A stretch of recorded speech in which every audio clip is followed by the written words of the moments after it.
ब्रह्मा मुरारी त्रिप्रांतकारी भानु शशि भूमि सुतो बुद्धो गुरु शुक्र शनि राहु केतु कुर्वन्तु सर्वे मम सुप्रभातम। जय श्री कृष्ण दोस्तों, कृष्ण आस्था प्रमिला चैनल पर आपका हार्दिक स्वागत करती हूँ। और आज हम बात करते हैं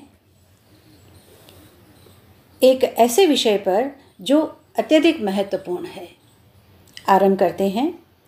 जिस प्रकार से कार्तिक स्नान में पूरा कार्तिक मास यदि हम व्रत ना करें और अंतिम जो 5 दिवसीय व्रत होता है जिसको पंचतीर्थ कहा जाता है, वो यदि कर लेते हैं तो पूरा कार्तिक मास का पुण्य हमको मिलता है। उसी प्रकार से किसी भी कारणवश यदि हमने पुरुषोत्तम मास का सेवन नहीं किया है, व्रत नहीं किया है, तो घबराने की बिल्कुल बात नहीं है। अंतिम 5 दिवस में जब हम व्रत करेंगे और समस्त नियमों का पालन करेंगे तो हमारे पूरे माह का पुरुषोत्तम मास का फल हमको प्राप्त होगा। तो इसके लिए हमें क्या करना है कि आने वाले शनिवार यानी कि 12 अगस्त से आरंभ हो रहे हैं ये पंचरात्रि व्रत, और 12, 13, 14 और 15, 16 को अंतिम माना जाएगा। अमावस्या के दिन यानी शनिवार से आरंभ होकर के और बुधवार पर समाप्ति हो रही है व्रत की।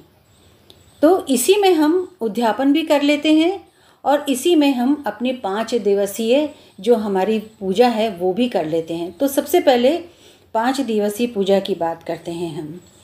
1000 जन्मों तक तप करने से भी वह फल प्राप्त नहीं होता जो मात्र पुरुषोत्तम मास का सेवन करने से प्राप्त होता है।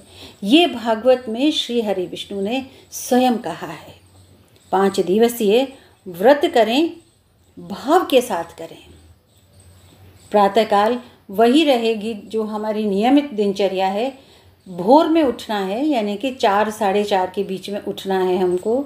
स्नान आदि करना है। स्नान में गंगा जल और थोड़े से तिल, दोनों में से जो भी चीज़ उपलब्ध हो हमारे पास, दोनों ही ना हो तो एक चुटकी भर के हल्दी डाल दें और स्नान करें।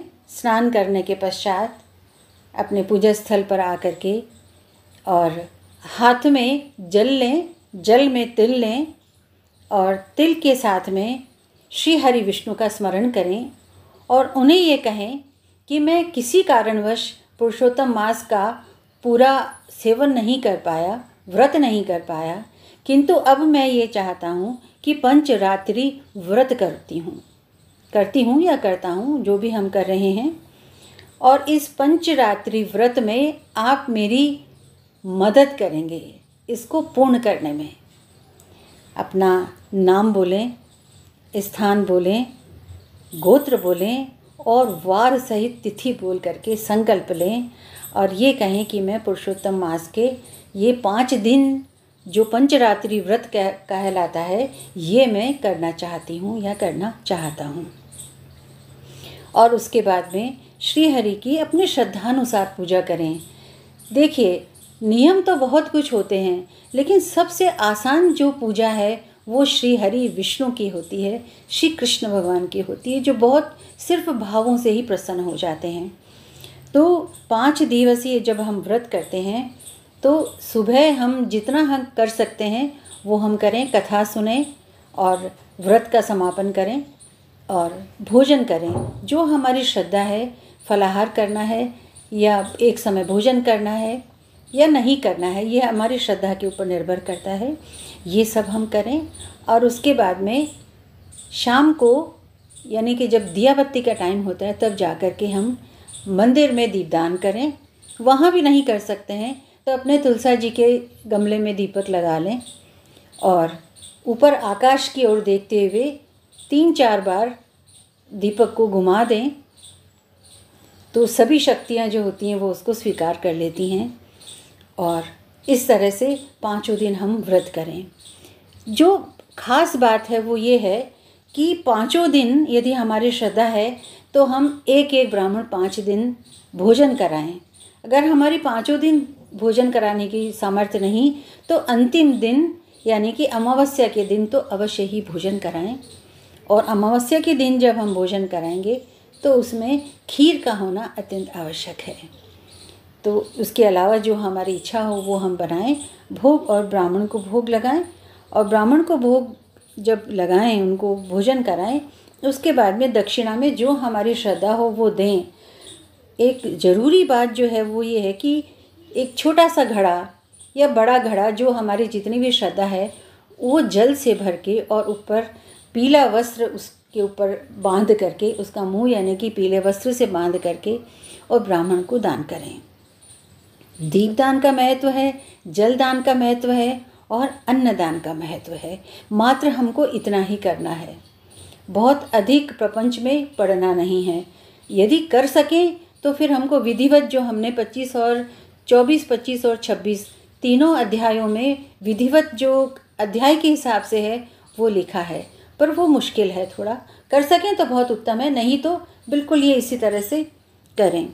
और जब दीपक हम जलाएं, सुबह दीपक प्रज्वलित करें और जब सायंकाल को दीपक प्रज्वलित करें तो शुभम करोति कल्याणम आरोग्यम धन संपदा शत्रु बुद्धि विनाशाय दीप ज्योति नमस्तुते। दीप ज्योति परब्रह्म, दीप ज्योति जनार्दन, दीपो में हरतु पापम, दीप ज्योतिर नमस्तुते। ये एक बार मंत्र जाप कर लें और उसके बाद में दीपक हमको जलाना है। पीपल के वृक्ष की जड़ में अगर जलाएं तो बहुत ही शुभ होगा। घी का दीपक जलाएं। और एक और वीडियो में भी मैंने बताया है, घी का दीपक जलाएं और थोड़ा सा गुड़ मिश्रित जल का भी वहाँ पर अर्पित कर दें पीपल देव को। इसके बाद में बात आती है उद्यापन की। उद्यापन में जब हमने 5 कर लिए हैं और अंतिम दिवस जब हमारा उद्यापन का दिवस है तो श्री हरि विष्णु को हाथ जोड़ करके ये प्रार्थना करें कि मैं आज उद्यापन करना चाहती हूँ या चाहता हूँ। मेरे 5 दिवसीय जो व्रत है वो संपूर्ण हुए हैं। और उद्यापन हम नवमी, अष्टमी, चतुर्दशी कभी भी कर सकते हैं। अपना नाम बोलें, गोत्र बोलें, स्थान बोलें और वार सहित तिथि बोल करके संकल्प लें कि मैं उद्यापन कर रही हूँ। और बहुत बहुत आपका आभार करती हूँ कि आपने मेरे ये 5 दिन के जो व्रत थे और ये संकल्प पूरा करने में आपने जो मेरी मदद की है, मैं उसके लिए आपका आभार प्रेषित करती हूँ। और हाथ में जल तिल लें और यथाशक्ति दान दें। जैसा कि पहले आपको बताया 5 ब्राह्मणों को हमें भोजन कराना है, 5 नहीं कराएं तो 1 को तो कराना ही है। मानसिक पूजा करें।